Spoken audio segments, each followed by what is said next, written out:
Moyo, go away. Hey guys, welcome to my channel. If you're new here, my name is Shalakbe, and you can call me Lappy for short. So welcome to my channel. I make lifestyle videos on here on YouTube. I talk about life in Canada. I also provide interior design tips and bits and pieces in between. So you're welcome. And if you're a returning subscriber, thank you for joining us again. All right, let's jump into today's video. In today's video, I'm really excited about this one, guys. Today we get to talk about how to choose the right color for your space. Yeah, interior design stuff.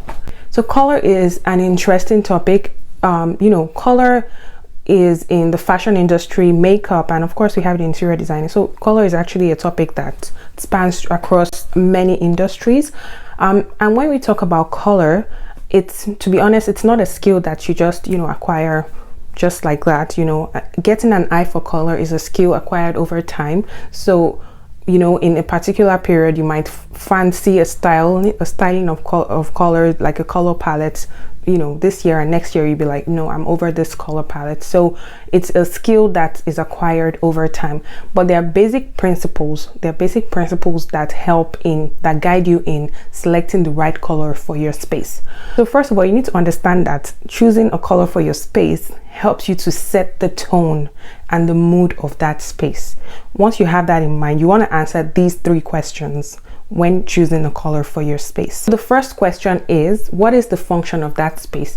Are you going to be using the space as a living room, a bedroom, a kitchen, whatever it is? What is the function of that space? That's number one.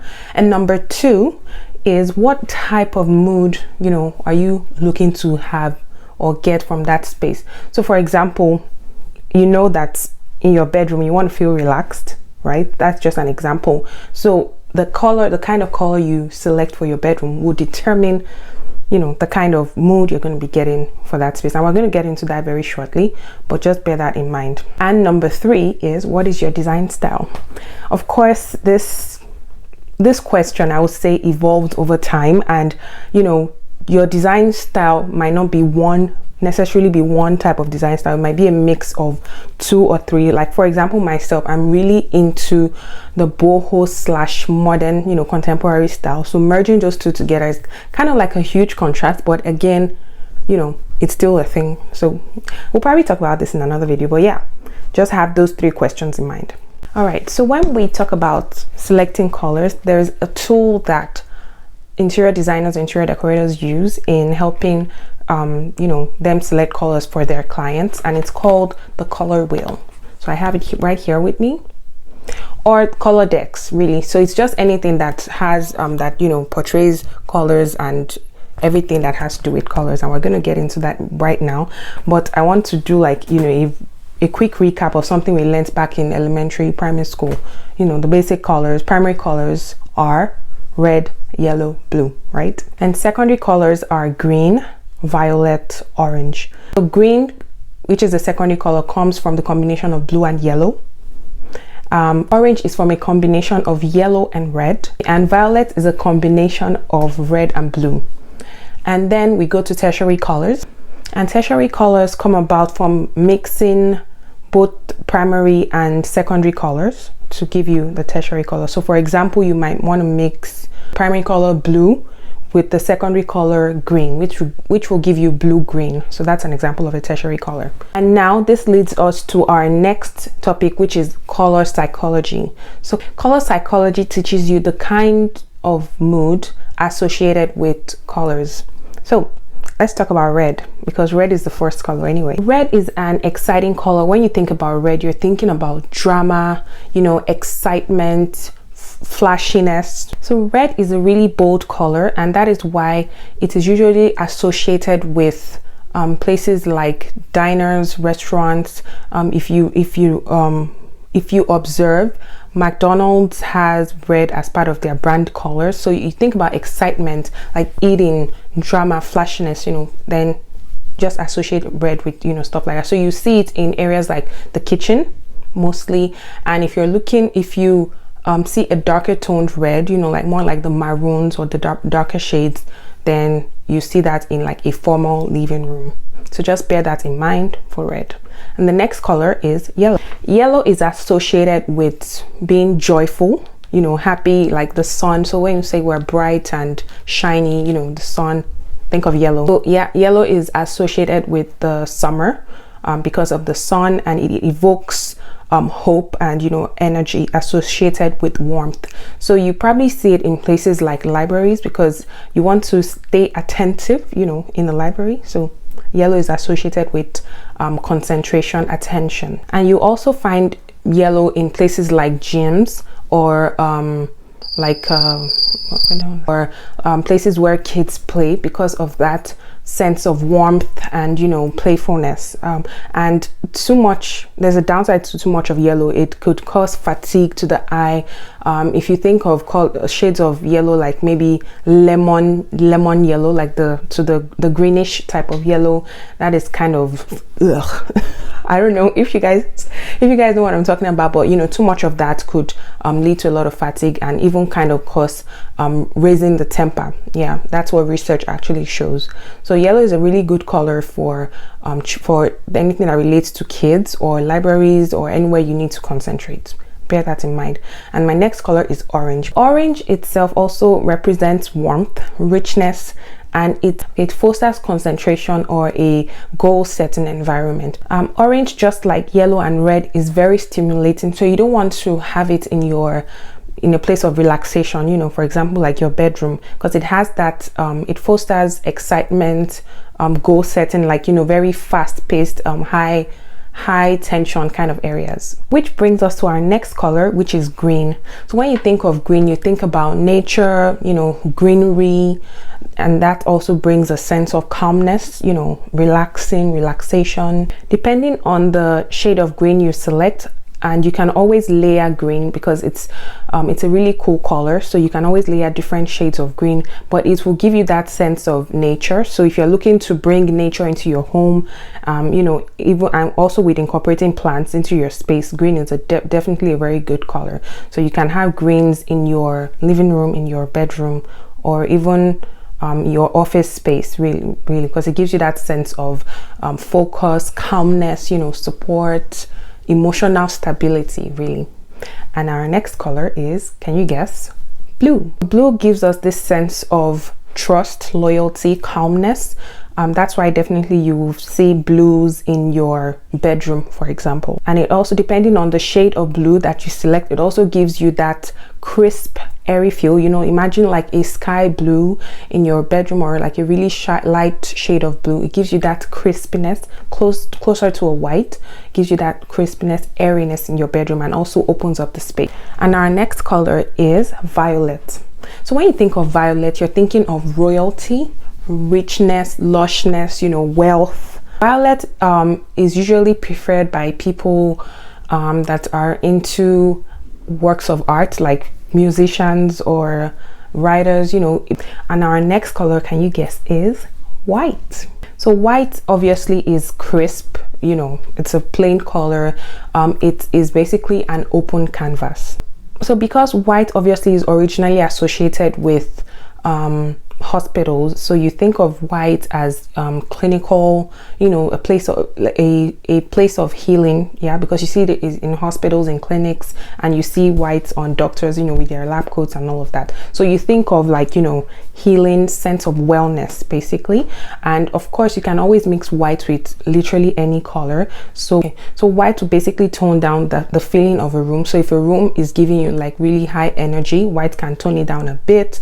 And depending on the undertone, so if your white has like a warm undertone to it, it gives you that sense of warmth, you know, coolness. And if it has more of a bluish undertone, then it has that more of the clinical vibes. And my final color is black. So when you think of black, you think of, well, I don't know about you, because black is actually one of my favorite colors, but I know that there's this notion that black is associated with negativity, and to be honest, that isn't necessarily the case.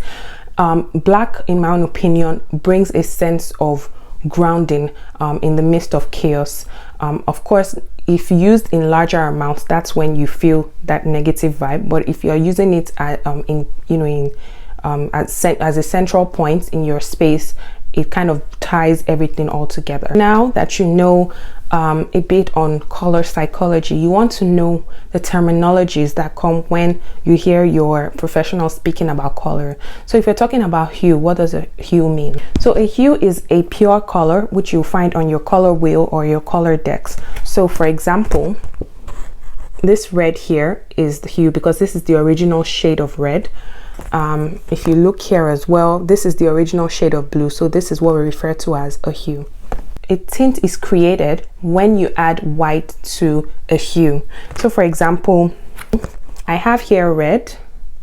If I add white to my red, I don't know if you guys can, okay, yeah. So if I add white to my red, can you guys see? It gives us a pink. If you guys can see. So this is a tint. Pink is actually a tint. A shade occurs when you add black to a hue. So here's my color wheel again. Let's look for blue and let's add black to the blue. Okay, there we go. As you can see, we've added black to the original hue, and you can see it's giving you like a really deep shade of blue. This shade of blue will actually go very well for a feature wall. If you guys agree with me, drop a comment below. Final color terminology is referred to as a tone. So a tone occurs when increase or reduce the intensity of a hue by adding gray to the color. Now that you have that knowledge, you know, out of the way, there's something else I would like to talk about, which will be very helpful in helping you to choose a color for your space and will help you to bring cohesion to your color scheme. So let's imagine that we are decorating a living room. There are 3 color schemes that can help you start off, you know, as a learner. As a newbie. Of course, there are other complicated color schemes, but for you to start off, there are 3 types. So the first one is the complementary color scheme. So complementary color schemes just basically means on the color wheel, we have colors that are complementary to each other, which means that you can pair them within your space. So for example, red and green. So if you look here, red is actually complementary to green. Obviously you might not be able to see it clearly, but if you're looking at it close up, you will see the arrow pointing red to green. So they actually complement each other on the color wheel. So in reality, you can pair them with each other. Another type of color scheme that you can go for, if you don't want to go for the complementary type of color scheme, is referred to as the adjacent color scheme. So a very good example, a very practical example, is with the use of green.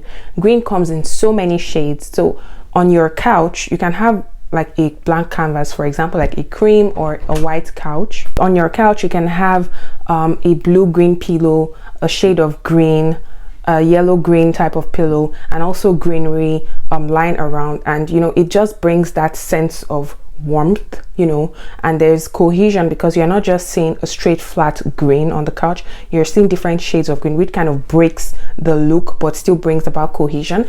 And if you're looking to use another shade of green within your space, for example, if what I just illustrated is your living room, for example, and you want to move to like maybe an office space, you can still have another shade of green, you know, moving into that space. So the adjacent color scheme actually is really good and practical in a residential home. And the third type of color scheme is known as monochromatic. And of course, I'm pretty sure everybody knows this, but monochromatic can't talk today. So the monochromatic color scheme is the simplest, the easiest kind of color scheme, and of course you find that mostly with neutral colors or black and whites. So the easiest way, and that's what most people will go for, is like using a neutral, like maybe gray or cream. So imagine having a cream wall or maybe eggshell white type of wall, and then a cream couch, and then you've got different shades of grays of pillows on your couch, you know, and your coffee table and your side table have the wooden natural look. So you can see that's already giving like neutral vibes, but with different shapes, with different shades and textures, but still giving the monochromatic vibe. So that's the easiest way to set up for a newbie, for a beginner. Obviously this is the safest route. Okay, so before I wrap up this video, I just have 3 more points 3 things to note, you know, when you're choosing a color for your space. Always remember that balance is key. So you don't just want to pick out different colors and like, oh yeah, I want to go all out and, you know, just start throwing out colors into the air, and because that's just going to reflect, it's just going to end up being a messy situation, trust me. So colors, as you know, as I said in the beginning, they actually help to tie a space together, but they can also lead to chaos if the principles of, you know, color theory are not applied properly. So the principle that interior designers use mostly when they're decorating a space with colors is they will usually pick a dominant color which will occupy 60% of the room, and then a secondary color which will occupy 30% of the room, and then an accent color which will occupy 10% of the room.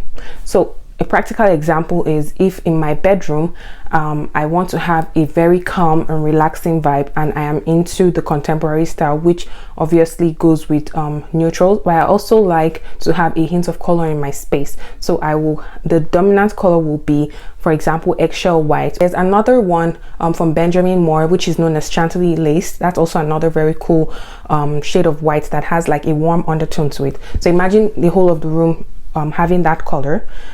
That's number one. So that's already 60% of the space.